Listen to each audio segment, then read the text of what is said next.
At our meeting today, the Fraser Coast Regional Council discussed and voted upon several projects that will have significant and lasting positive effects for the Fraser Coast economy.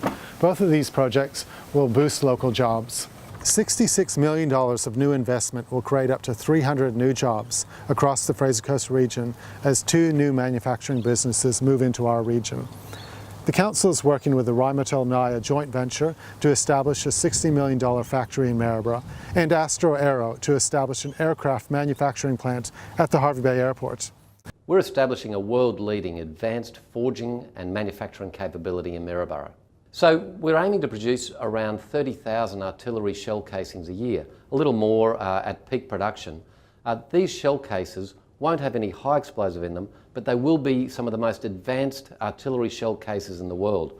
We're aiming for predominantly the export market out of this factory, so most of the products here will be destined for our allied nations that the Australian Department of Defence works with around the world.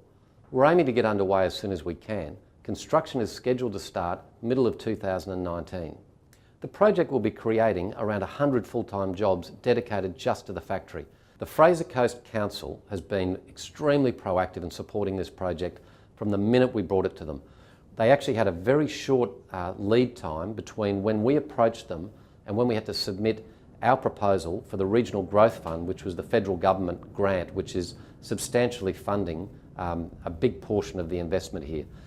Astro Aero is funding this fully, and it is about $12 million in establishing only the manufacturing organization and its commissioning. That is apart from our design organization, which has already been up and running since 2017.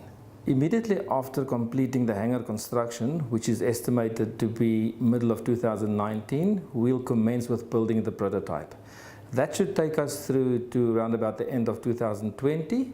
After that, we expect to, at the end of 2020, beginning 21, fly the prototype, and to be in production maybe 2 years after that. The Council has helped us tremendously in this regard by offering us a very generous suite of incentives, allowing us to really expedite setting up our manufacturing facility here at the Avion Development. On behalf of the Fraser Coast Regional Council and the Fraser Coast community, I would like to thank both of these companies for the confidence they've shown in our region.